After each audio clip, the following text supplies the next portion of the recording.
I've been making a lot of different connections with the prefix mer, mer. It's the beginning of the word Merkaba and Mercury. And, so I just think there's a lot of things that it connects to, because I learned that it could mean the word, it could mean death. Mer could mean death. It forms words like mortal and mortality, and like the morgue, like those kind of words come from that. But it means other things as well. I think mer can mean several things. It means light is one thing that it means. It could also mean sea, or have something to do with the sea. And it means like part too, like to be part or something, or I don't know, something like that. But so there's several things that it means, but there's one word that I, kind of realized that it might correlate to.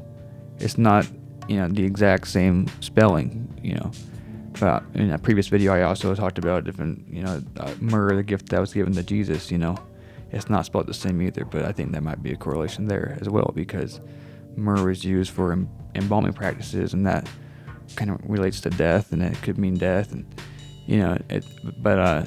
the word I'm thinking of, I'm going to talk about now is mirror, like mirrors, and how they're like a different, like a portal to a different dimension or something of that nature.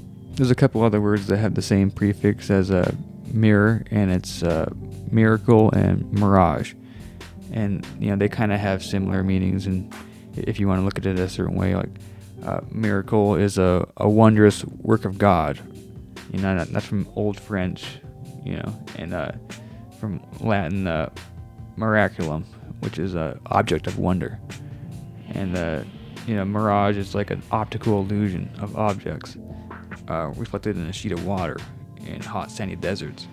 And that's like one definition of it.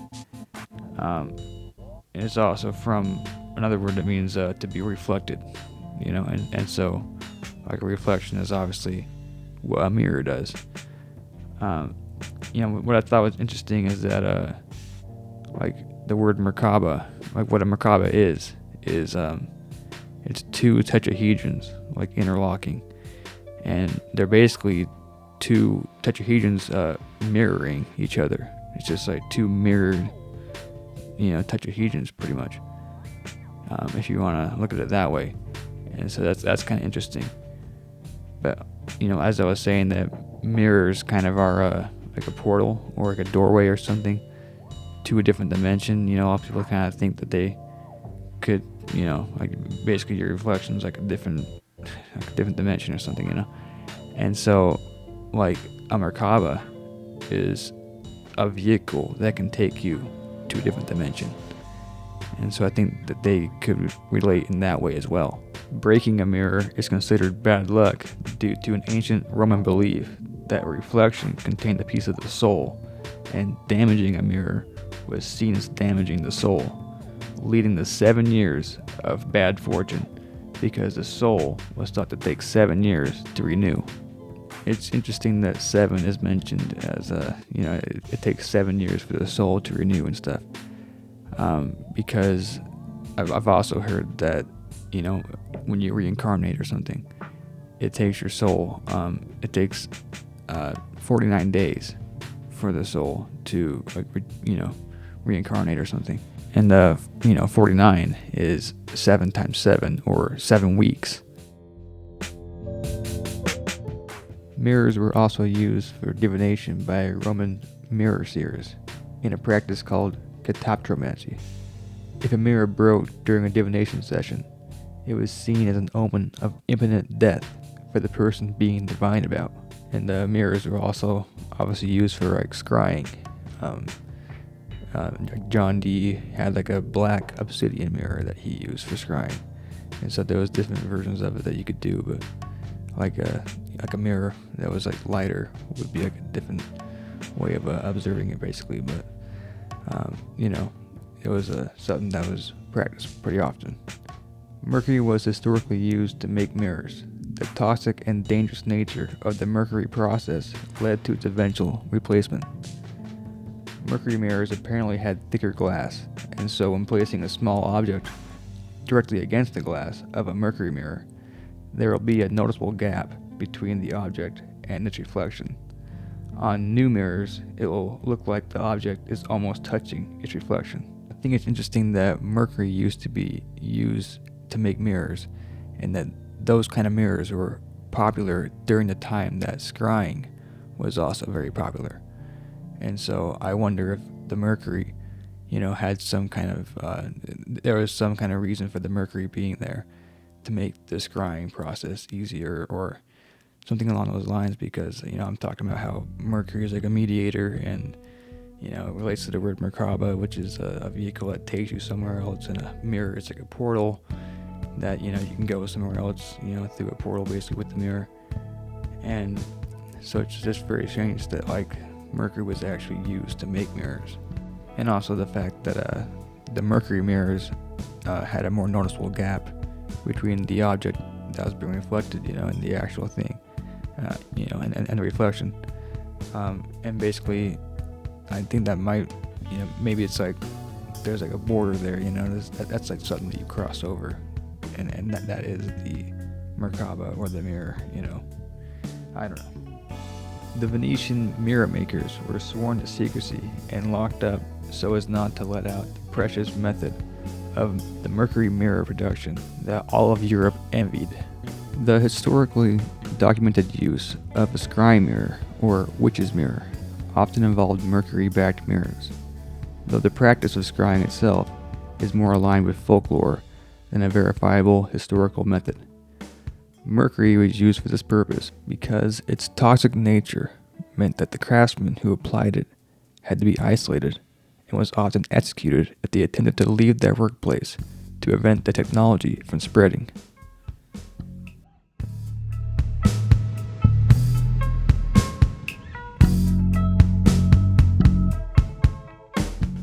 In the 1400s, the use of mercury to back glass for mirrors was invented in Venice.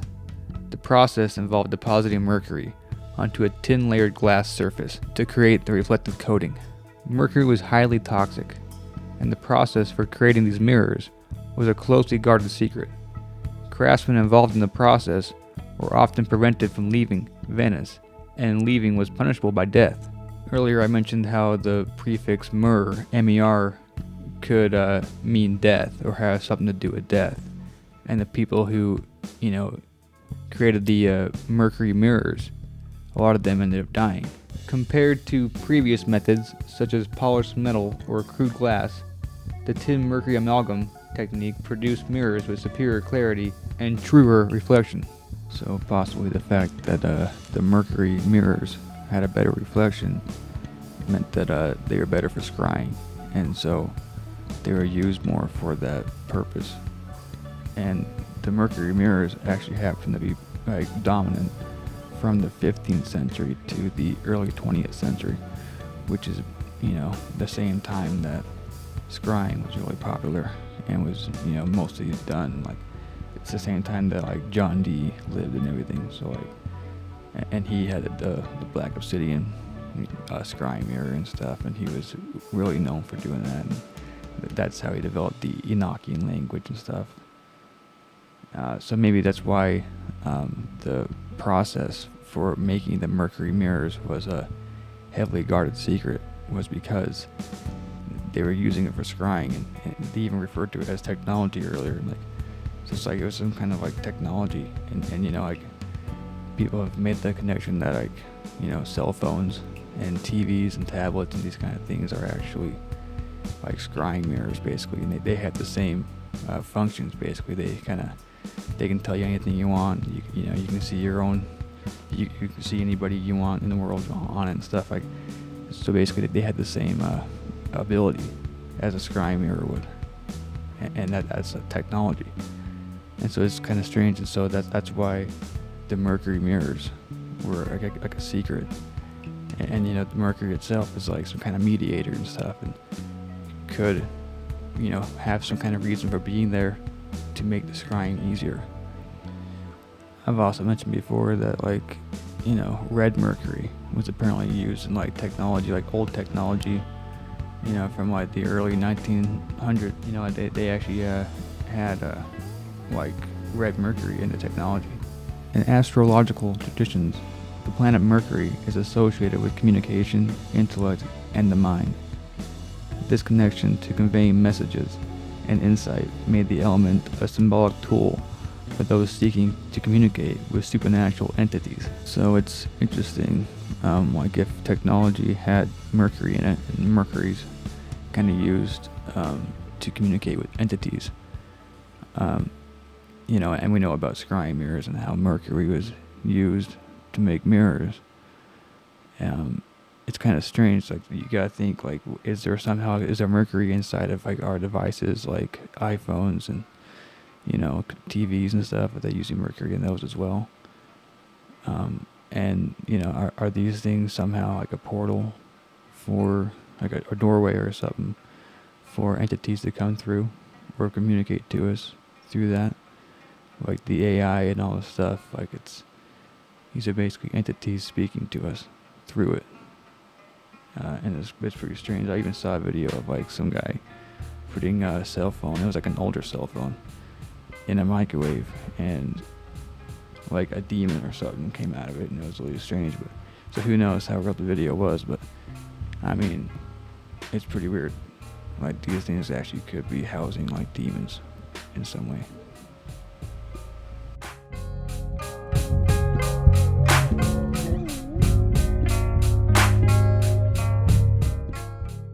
And so that's something else, is that basically cell phones kind of appear to work supernaturally in a way. Like there's been people who have like taken phones apart, trying to find out like what's inside of it, like they're, thinking they're gonna find some crazy technology of some sort inside of it, because phones are so advanced and whatever. But like, they literally find like this plastic and like paper and just like really just not what you would expect.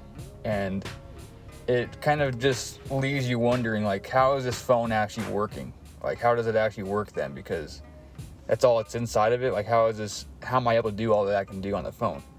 And that's what I mean, is like it's like a supernatural way of working. And it's almost like, like I've mentioned in a previous video how like I think it's possible demons, can possess like technology of some sort, and like in all the, like, you watch any paranormal kind of show or something, and they always experience, interruptions with technology, like a ghost will cause, some kind of, the microwave will go off or whatever, it'll make some kind of noise happen that like it would make some kind of technology do something that normally it wouldn't do, because ghosts are like electric beings too. We're all electric, everything's electric pretty much. And so yeah, it's like somehow demons are able to like make your phone work. It's working supernaturally. And so if a demon came out of a phone, that would kind of make sense. But yeah, so and I've also heard things like in the past, like pyramids and stuff were built on like ley lines of the earth. Pyramids are built in certain areas, and not just pyramids, but just other advanced structures and stuff. They were put like on ley lines, like basically the meridians of the earth, where the chakras of the human body kind of would be. It's like that, but for the earth. And so these are like power points of some sort, and it's almost like, and I've heard that like demons were able to travel through these ley lines, and that's why these structures are built in these areas. And now we have cell phone towers, all over the place, and people speculate that these are kind of like almost like I guess artificial in a way, because these ley lines probably wouldn't normally be there. Like they wouldn't actually normally a power point at these locations where the cell phone towers are. But with whatever technology they have, however they're doing it, they're basically making more of these ley lines, like in the ancient times, those pyramids or whatever, and those probably still work too, but now we have way more of them. So there's basically way more access points for demons with these cell phone towers and whatnot. And I don't know how true that is, but that's something that could be possible, and that this also ties into all this. But yeah, and I've heard other things too, like like even apps, like certain apps are like some kind of like portal or a mirror of some sort. Like some people claim that when they post a video or picture of themselves, like I think it's on TikTok, but I'm not sure, that the person in the video, after they upload it or whatever, the person they see in the video is like a different version of themselves. It's like an older version or like whatever. It's like a different version of themselves, and it freaks them out a little bit. Who knows? There's a lot of weird stuff going on lately, but there's also the idea of like a digital clone. Like we post so much stuff online and everything that like we kind of have like a clone of ourselves like in the online world, and maybe that's kind of what this is too with the TikTok app. Like people are posting stuff on there and like it's like a digital clone of themselves that's coming through on the other end. Who knows?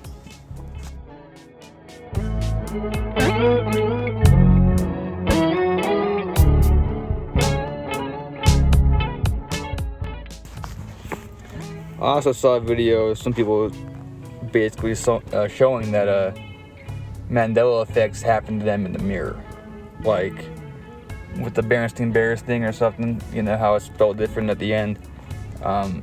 Basically, they held the book up to the mirror, and it would change the spelling of it.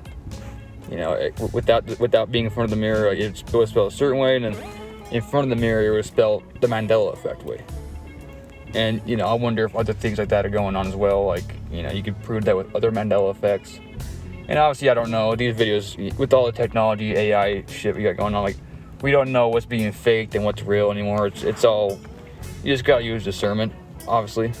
But with how weird the world is and how weird, like, the more you research this kind of stuff, the deeper you get into these weird topics and stuff, like you just realize we don't really know anything at all. We don't know anything. Like, this world works so weird.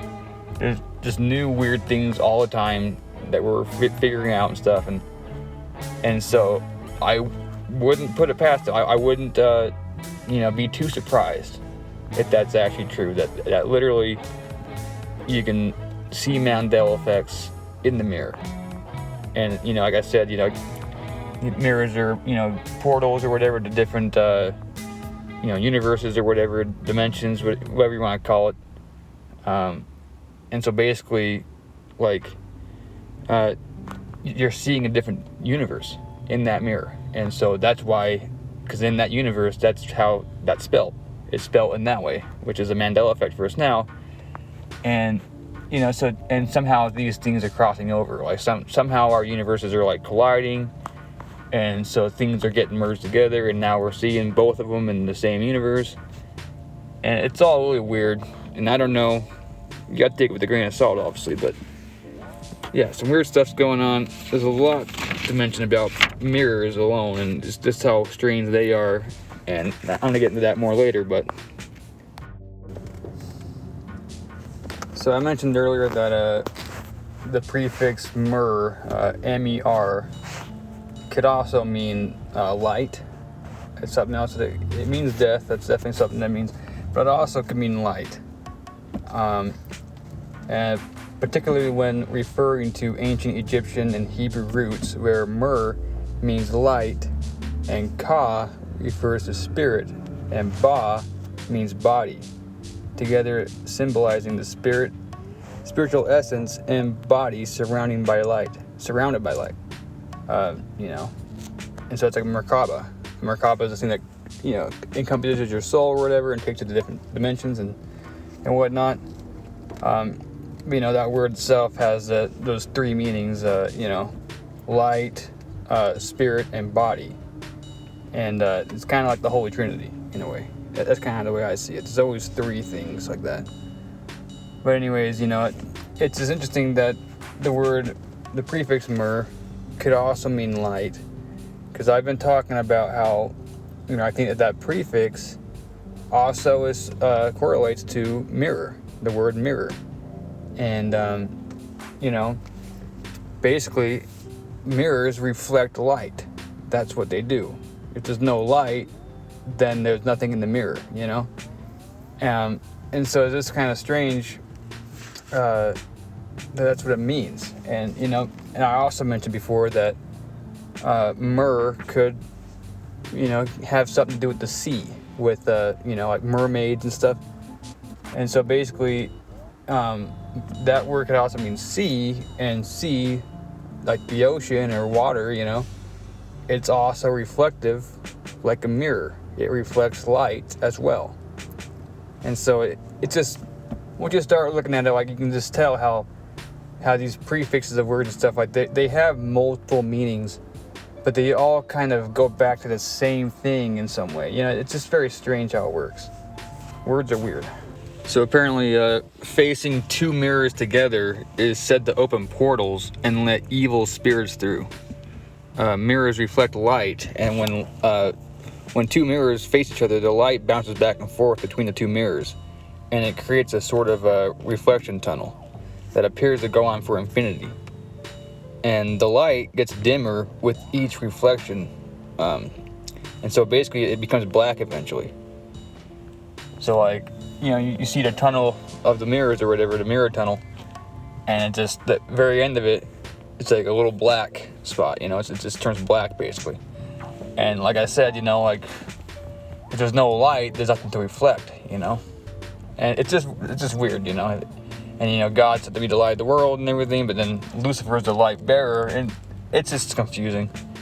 But basically, demons can come through that dark spot when you do that, facing the two mirrors together. So you're not supposed to do that, apparently. You're not supposed to put two mirrors together, even though I'm sure everyone's probably done something like that at one point. But yeah, so it's a strange, and I've also heard of something called a dark retreat, and it's basically when you just stay in the complete dark for several days, and eventually your mind will create its own light, and you end up like seeing visions and stuff.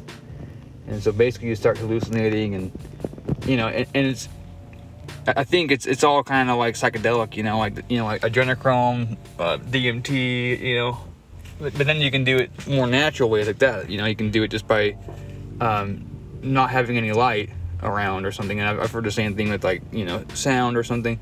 There's no sound and you start hearing weird things.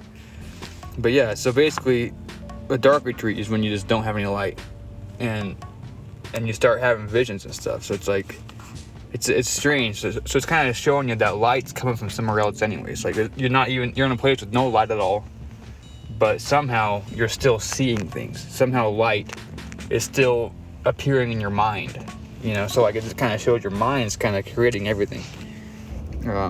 So it's weird. You know, and there's also the saying that, you know, the eyes are the windows to the soul, and, you know, the eyes are kind of like reflective, like mirrors, you know, which is also strange.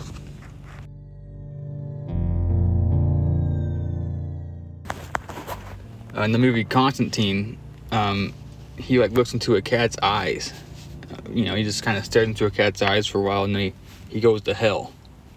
And I thought that's kind of weird, you know. Like, there's a lot of weird things with cats. You know, the Egyptians loved cats. They lived 9 lives, and, you know, we're said to live 9 lives. You know, there's a lot of weird theories around it. It's just strange. But, you know, going back to, you know, mirrors and stuff, you know, they're used for divination, because mirrors appear to have depth, and, you know, that had something to do. Like, it feels like something that you can walk inside of, you know. And they kind of have that illusory effect where, like, if you walk into a small room but it has mirrors in it, it'll feel bigger, you know. So you can be deceived by mirrors in a way.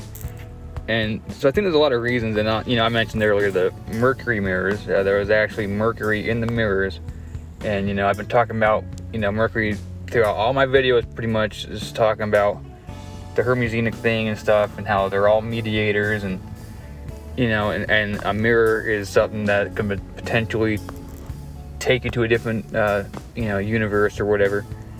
And so I think it's all very strange. So it's like, you know, it's also like a mirror is a mediator, just like Hermesenic. I mentioned earlier how in the movie Constantine, Keanu Reeves looks into a cat's eyes, and it takes him to hell, basically. And, I said the eyes are kind of reflected like a mirror. So eyes are kind of like a mirror. And he looks into it and he goes to hell. And, I'm saying that mirrors can take you places and stuff. And a different movie that Keanu Reeves is in, The Matrix. In that movie, he goes up to the, like, after he takes the pill or whatever, he touches the mirror and it starts to, turn to liquid. And it kind of looks like liquid mercury, it looks like the metal mercury stuff in that clip. And then after he does that, he basically ends up waking up in the real world, and it's basically hell. So it's kind of like the same thing in those two movies. It's kind of interesting, but it's just showing that it's like how Hermes and Ian, where they could escort the dead to the underworld and stuff, and they could also deliver messages from the gods to the mortals. So they were a mediator. They could go from both places, and so a mirror is the same way. And it's kind of showing that in both these movies, and there's tons of movie clips out there. There's so many movies kind of refer to that as showing that mirrors are like a portal of some sort, and so you can teleport through them, and or things come in through the mirror. Just all kinds of strange things involving mirrors. And also in the movie Constantine, that same movie, there's a scene where he shows a possessed person the mirror, and basically it traps the demon in the mirror, and he can throw the mirror out the window and kill the demon or whatever, send it back to hell or something. So it's just really weird. There's a lot of things with mirrors that so many things show it. But I was also mentioning that there's a lot of different superstitions about mirrors.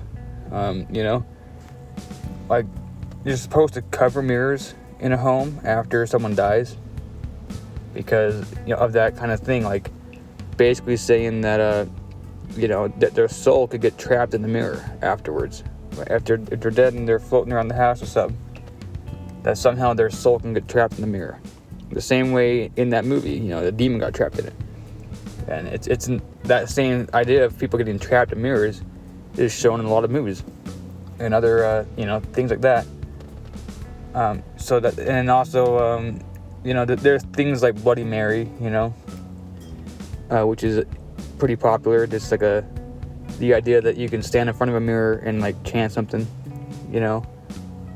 just chant that name 3 times or whatever, and then it'll appear. And even South Park made a joke about that with Biggie Smalls and stuff. It's just kind of funny. There's a lot of different beliefs like that, and then there's also the idea that vampires don't have a reflection in a mirror. And I mentioned red mercury in a previous video, just talking about how red mercury has weird vampire-like characteristics like that. Apparently it has no reflection in a mirror, and it's repelled by garlic and attracted by gold.